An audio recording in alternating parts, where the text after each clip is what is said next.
the seed and origin of all the ruin and various disasters, putting in turmoil all places with unwanted fires, we have found to be this. The people of the Huns, but little known from ancient records, dwelling beyond the Meotic Sea near the icebound ocean, exceeding every degree of savagery. The cheeks of the children are deeply furrowed with the steel from their very birth, in order that the growth of hair, when it appears at the proper time, may be checked by the wrinkled scars.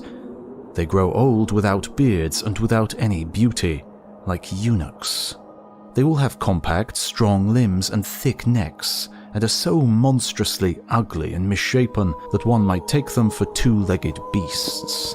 Although they have the form of men, however ugly, they are so hardy in their mode of life that they have no need of fire, nor of savoury food, but eat the roots of wild plants and the half-raw flesh of any kind of animal whatsoever, which they put between their thighs and the backs of their horses, and thus warm it a little. They are never protected by any buildings, but they avoid these like tombs. Roaming at large amid the mountains and woods, they learn from the cradle to endure cold, hunger, and thirst. No one in their country ever ploughs a field or touches a plough handle. None of their offspring, when asked, can tell you where he comes from, since he was conceived in one place, born far from there, and brought up still further away. So when the report spread widely among the other Gothic peoples that a race of men hitherto unknown had now arisen from a hidden nook of the earth, like a tempest of snows from the high mountains, and was seizing or destroying everything in its way, the greater part of the people, looking for a home removed from all knowledge of the savages, and after long deliberation what abode to choose, they thought that Thrace offered them a convenient refuge. But the Goths joined with the Huns and the Helani, exceedingly warlike and brave peoples hardened to the difficulties of severe toils, and set up their camp near Perinthus, and reduced to utter ruin the fertile fields which extended far and wide about it, killing or capturing those who dwelt there. From there they hastened in rapid march to Constantinople, greedy for its vast heaps of treasure, marching in square formations for fear of ambushes, and intending to make many mighty efforts to destroy the famous city. But as they went on, their courage was broken when they beheld the oblong circuit of the walls, the blocks of houses covering a vast space, the beauties of the city beyond their reach, the vast population inhabiting it, and the strait nearby that separates the Pontus from the Aegean. So the Goths destroyed the factories of warlike materials which they were preparing, and after suffering greater losses than they had inflicted, they then departed, and spread everywhere over the northern provinces.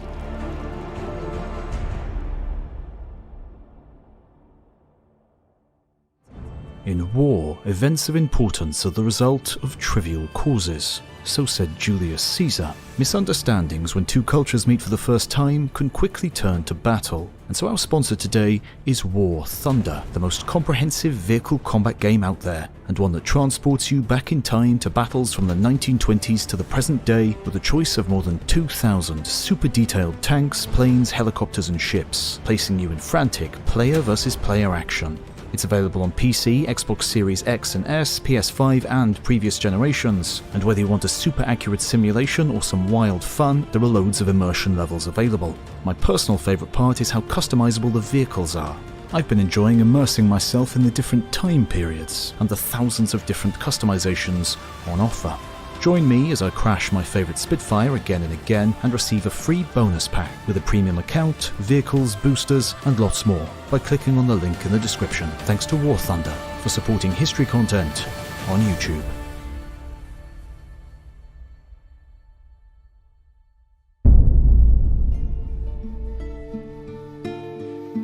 A few days later, a common man came to the city from Mictlanhuatla. No one had sent him, none of the officials. He came of his own accord. He went directly to the palace of Moctezuma and said to him, "Our lord and king, forgive my boldness. I am from Mictlanhuatla. When I went to the shores of the great sea, there was a mountain range, or small mountain floating in the midst of the water, and moving here and there without touching the shore. My lord, we have never seen the like of this, although we guard the coast and are always on watch." Moctezuma thanked him and said, You may rest now. The man who brought the news had no ears, for they had been cut off, and no toes, for they had also been cut off. Montezuma said, "Take him to the prison and guard him well."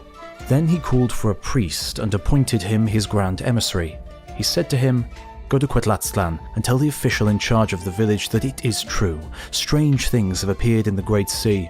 Tell him to investigate these things himself, so as to learn what they may signify. Tell him to do this as quickly as he can, and take the ambassador with you." When they arrived, the envoys spoke with the official in charge there, a man named Pinotl. He listened to them with great attention and then said, "My lords, rest here with me and send your attendants out to the shore." The attendants went out and came back in great haste to report that it was true. They had seen 2 towers or small mountains floating on the waves of the sea. The grand emissary said to Pinotl, "I wish to see these things in person in order to learn what they are, for I must testify to our Lord as an eyewitness. I will be satisfied with this and will report to him exactly what I see." Therefore he went out to the shore, and they saw what was floating there beyond the edges of the water. They also saw that 7 or 8 of the strangers had left in a small boat and were fishing with hooks and lines. The grand emissary climbed up into a broad-limbed tree. From there he saw how the strangers were catching fish, and how, when they were done, they returned to the ship in their small boat. They returned as swiftly as possible to the great city of Tenochtitlan, and reported to Montezuma what they had observed. "Our lord and king, it is true that strange people have come to the shores of the great sea. They were fishing from a small boat, some with rods and others with a net. They fished until late, and then they went back to their 2 great towers and climbed up into them. There are about 15 of these people, some with blue jackets, others with red, others with black or green, and still others with jackets of a soiled colour, very ugly. There are also a few without jackets. On their heads they wore red handkerchiefs or bonnets of a fine scarlet colour, and some wore large round hats, which must have been sunshades. They have very light skin, much lighter than ours. They all have long beards, and their hair only comes to their ears." Montezuma was downcast when he heard this report, and did not speak a word.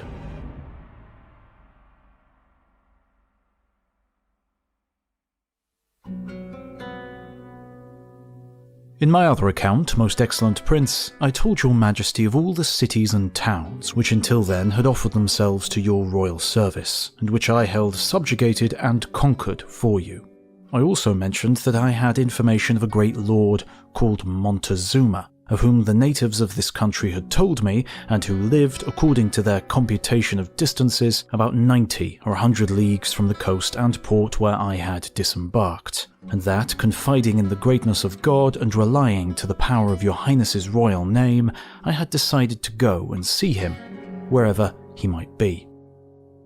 I even remember that I offered to accomplish the impossible, for I vowed to your royal highness that I would have him prisoner, or dead, or subject to the royal crown of your majesty. About 1,000 of the principal citizens came out to meet me from the city and speak to me, all richly dressed alike according to their fashion. There is a wooden bridge 10 paces broad in the very outskirts of the city, across an opening in the causeway where the water may flow in and out as it rises and falls. Having passed this bridge, we were received by that lord, Montezuma, with about 200 chiefs, all barefooted and dressed in a kind of livery, very rich according to their custom, and some more than others. They approached in 2 processions near the walls of the street, which is very broad and straight and beautiful, and very uniform from one end to the other, being about 2/3 of a league long, and having on both sides very large houses, both dwelling places and mosques. Montezuma came in the middle of the street with 2 lords, one on the right side and the other on the left. All were dressed in the same manner, except that Montezuma was shod and the other lords were barefoot. Each supported him below his arms, and as we approached each other I descended from my horse and was about to embrace him, but the 2 lords in attendance prevented me with their hands, that I might not touch him, and they, and he also, made the ceremony of kissing the ground. We went on through the streets until we came to a large and handsome house which he had prepared for our reception. There he took me by the hand and led me to a spacious room in front of the court where we had entered, where he made me sit on a very rich platform. We have known for a long time, from the chronicles of our forefathers, that neither I nor those who inhabit this country are descendants from the aborigines of it, but from strangers who came to it from very distant parts. And we also hold that our race was brought to these parts by a lord, whose vassals they all were, and who returned to his native country. And we have always held that those who descended from him would come to subjugate this country and us as his vassals, and according to the direction from which you say you come, which is where the sun rises, and from what you tell us of your great lord or king who has sent you here, we believe and hold for certain that he is our rightful sovereign, especially as you tell us that since many days he has had news of us. Since you are in your rightful place and in your own homes, rejoice and rest, free from all the trouble of the journey and wars which you have had. Do not believe more than you see with your own eyes, especially from those who are my enemies and were my vassals, yet rebelled against me on your coming, as they say, in order to help you.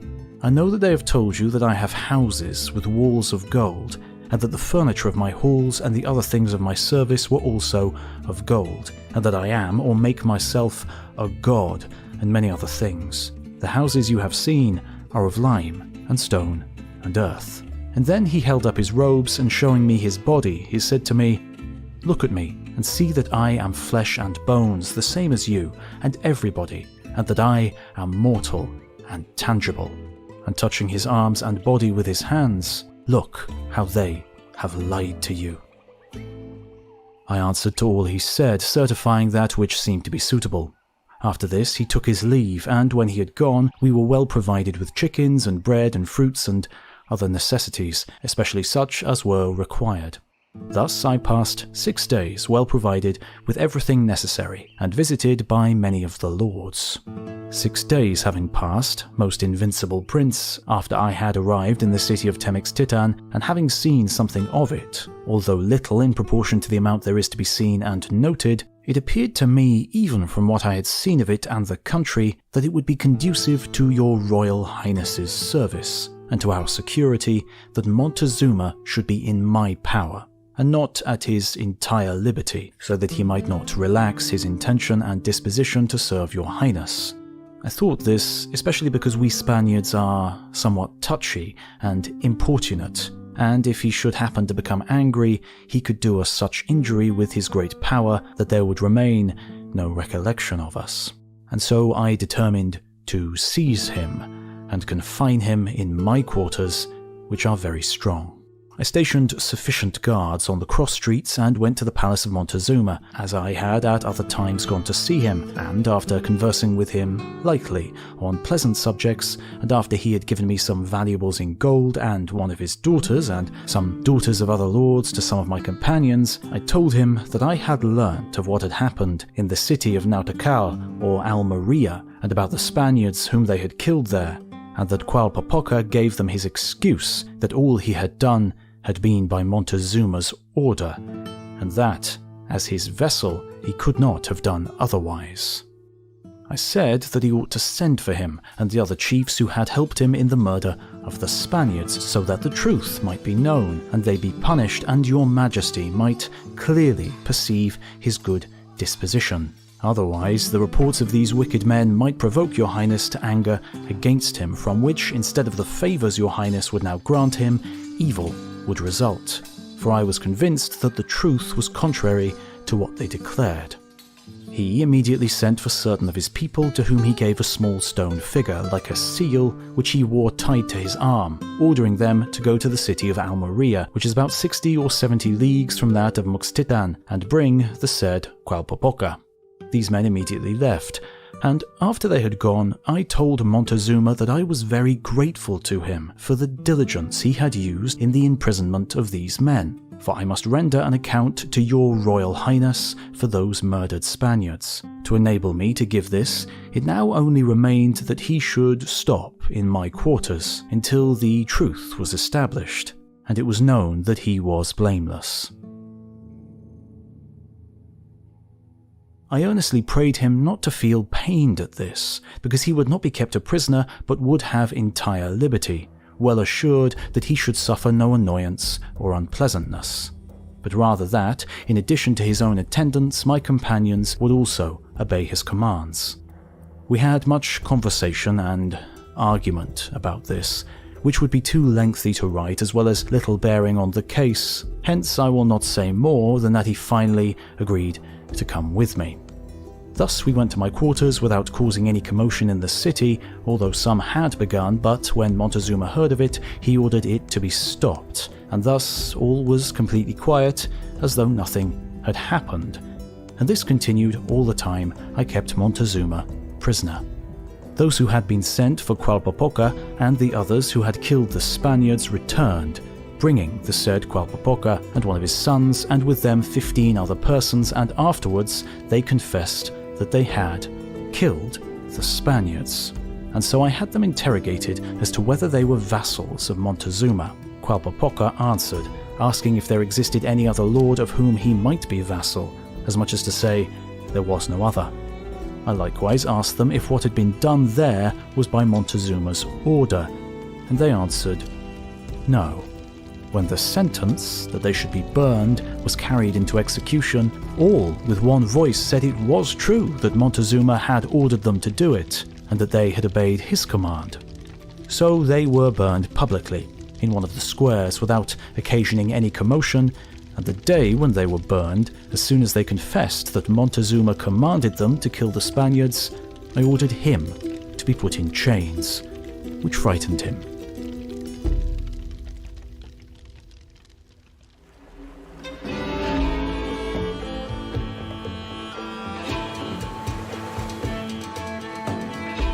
December 13th. Towards noon, we saw a large, high-lying land, bearing southeast of us at about 15 miles distance. We turned our course to the southeast, making straight for this land. We were about 2 miles off the coast, which showed us a very high, double land, but we could not see the summits of the mountains owing to the clouds.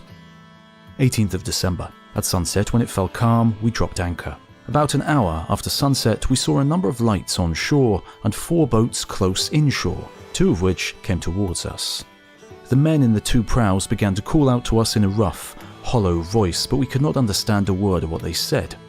We, however, called out to them in answer, upon which they repeated their cries several times, but came no nearer than a stone shot. They also blew several times on an instrument of which the sound was like that of a Moorish trumpet. We then ordered one of our sailors, who had knowledge of trumpet blowing, to play them some tunes in answer. Those on board the Zihan ordered their second mate, who had come out to India as a trumpeter, to do the same. After this had been repeated several times on both sides, and as it was getting more and more dark, those in the native prows at last ceased and paddled off. For more security and to be on guard against all accidents, we ordered our men to keep double watches, as we are wont to do when out at sea, and to keep in readiness all necessaries of war, such as muskets, pikes, and cutlasses. December the 19th. Early in the morning, a boat manned with 13 natives approached to about a stone's cast from our ships. They called out several times, but we did not understand them, their speech not bearing any resemblance to the vocabulary given us by the Honourable Governor-General and Councillors of India. As far as we could observe, these people were of ordinary height. They had rough voices and strong bones, the colour of their skin being brown and yellow. They wore tufts of black hair right upon the top of their heads, tied fast in the manner of the Japanese at the back of their heads. For clothing, as it seemed to us, some of them wore mats, others cotton stuffs. Almost all of them were naked from the shoulders to the waist. We repeatedly made signs for them to come on board of us, showing them some white linen and some knives that formed part of our cargo. They did not come nearer, however, but at last paddled back to shore. In the meantime, we convened a council and resolved to go as near to the shore as we could, since there was good anchoring around here, and these people apparently sought our friendship. Shortly after we had drawn up this resolution, we saw 7 more boats put off from the shore, one of which, high and pointed in front, manned with 17 natives, paddled round behind the Zihan, while another, the 13 able-bodied men in her, approached to within half a stone's throw of our ship. The men in these 2 boats now and then called out to each other. We held up and showed them as before white linens, but they remained where they were. The skipper of the Zihan now sent out to them his quartermaster with her cockboat with 6 paddlers in it, with orders for the second mates that, if these people should offer to come alongside the Zihan, they should not allow too many of them on board of her. But just as the cockboat of the Zihan had put off, those in the prow before us, between the 2 ships, began to paddle so furiously towards it that, when they were about halfway slightly nearer to our ship, they struck the Zihan's cockboat so violently alongside with the stem of their prow that it got a violent lurch, upon which the foremost man in this prow of villains, with a long, blunt pike, thrust the quartermaster in the neck several times with so much force that the poor man fell overboard. Upon this, the other natives, with short, thick clubs and with their paddles, fell upon the men in the cockboat and overcame them by main force, in which fray 3 of our men were killed and a 4th got mortally wounded through the heavy blows. The quartermaster and 2 sailors swam to our ship, which they got into alive. After this outrageous and detestable crime, the murderers sent the cockboat adrift, having taken one of the dead bodies into their prow and thrown another into the sea. Ourselves and those on board the Zihan, seeing this, diligently fired our muskets and guns, and although we did not hit any of them, the 2 prows made haste to the shore, where they were out of reach of shot. We now weighed anchor and set sail, since we could not hope to enter into any friendly relations with these people, or to be able to get water or refreshments here. Having weighed anchor and being under sail, we saw 22 prows near the shore, of which 11, swarming with people, were making for our ships. We kept quiet until some of the foremost were within reach of our guns, and then fired 1 or 2 shots from the gun room without pieces, without however doing them any harm. Those on board the Zihan also fired, and in the largest prow hit a man who held a small white flag in his hand, who fell down. As soon as they had got this volley, they paddled back to shore with great speed. They remained lying near the shore without visiting us any further. Seeing that the detestable deed of these natives against 4 men of the Zihan's crew, perpetrated this morning, must teach us to consider the inhabitants of this country as enemies. Although this land seems to be a very fine country, and we trust that this is the mainland coast of the unknown South Land.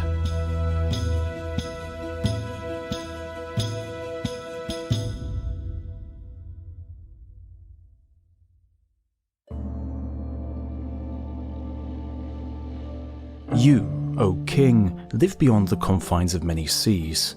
Nevertheless, impelled by your humble desire to partake of the benefits of our civilization, you have dispatched a mission respectfully bearing your memorial. Your envoy has crossed the seas and paid his respects at my court on the anniversary of my birthday.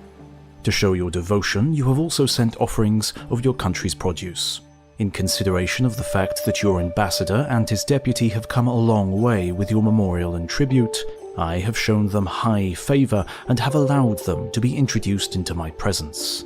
As to your entreaty to send one of your nationals to be accredited to my celestial court and to be in control of your country's trade with China, this request is contrary to all usage of my dynasty and cannot possibly be entertained. Europe consists of many other nations besides your own. If each and all determined to be represented at our court, how could we possibly consent? The thing is utterly impracticable. How can our dynasty alter its whole procedure and system of etiquette established for more than a century in order to meet your individual views? Our dynasty's majestic virtue has penetrated unto every country under heaven, and kings of all nations have offered their costly tribute by land and sea. As your ambassador can see for himself, we possess all things. I set no value on objects strange or ingenious, and I have no use for your country's manufactures. There was therefore no need to import the manufactures of outside barbarians in exchange for our own produce. But as the tea, silk and porcelain which the Celestial Empire produces are absolute necessities to European nations and to yourselves, we have permitted, as a signal mark of favour, that foreign hongs should be established at Canton. Moreover, our dynasty, swaying the myriad races of the globe, extends the same benevolence towards all. Your England is not the only nation trading at Canton. If other nations, following your bad example, wrongfully importune my ear with further impossible requests, how will it be possible for me to treat them with easy indulgence? Nevertheless, I do not forget the lonely remoteness of your island, cut off from the world by intervening wastes of sea, nor do I overlook your excusable ignorance of the usages of our celestial empire. Regarding your nation's worship of the Lord of Heaven, it is the same religion as the other European nations. Ever since the beginning of history, sage emperors and wise rulers have bestowed on China a moral system and inculcated a code.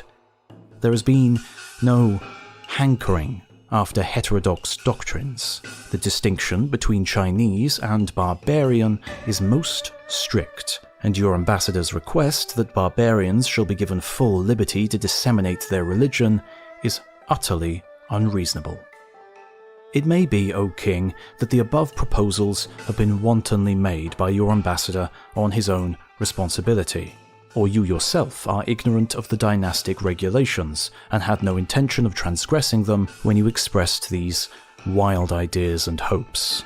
And so if, after the receipt of this explicit decree, you lightly give ear to the representations of your subordinates and allow your barbarian merchants to proceed, the ordinances of the Celestial Empire are strict in the extreme. Your merchants will assuredly never be permitted to land or to reside there, but will be subject to instant expulsion. In that event, your barbarian merchants will have had a very long journey for nothing. Do not say that you were not warned in due time. Tremblingly obey, and show no negligence.